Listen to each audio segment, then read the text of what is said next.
Hormuz খুলে দিতে Donald ট্রাম্পের আলটিমেটাম প্রত্যাখ্যান করলেও জাহাজ চলাচল স্বাভাবিক রাখতে ওমানের সঙ্গে আলোচনা চলছে ইরানের।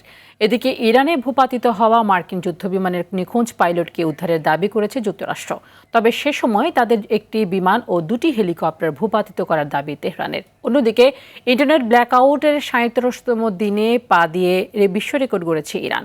বিস্তারিত সামিউল শিহাবের রিপোর্টে।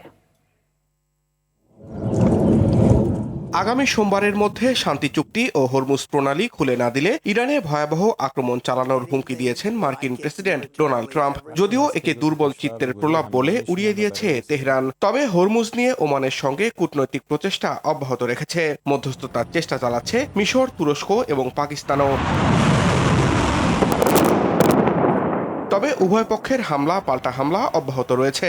ইরানের কোসিয়া এলাকায় এক হামলায় ৫ জন এবং বোয়ের আহমাদ অঞ্চলে আরও ৪ জন নিহত হয়েছে। ধারণা করা হচ্ছে ভূপাতিত F-15 জেট থেকে নিখোঁজ মার্কিন বিমান সদস্যদের উদ্ধারে চালানো অভিযানে তারা নিহত হন। অন্যদিকে উদ্ধার অভিযানে মার্কিন বিমান ও হেলিকপ্টার ভূপাতিত করারও দাবি করেছে IRGC। এদিকে ইসরায়েলের উত্তরে বৃষ্টির মতো ক্ষেপণাস্ত্র বর্ষণ করেছে ইরান। তেল আবিবের বেন গুরিয়ন বিমানবন্দরে ক্লাস্টার বোমা হামলা চালিয়েছে ইয়েমেনের হুথিরা। এর জবাবে লেবাননের বৈরুতে হিজবুল্লাহর স্থাপনায় বিধ্বংসী হামলা চালাচ্ছে ইসরায়েল। এসব হামলায় শিশুসহ বেশ কয়েকজন হতাহত হয়েছে।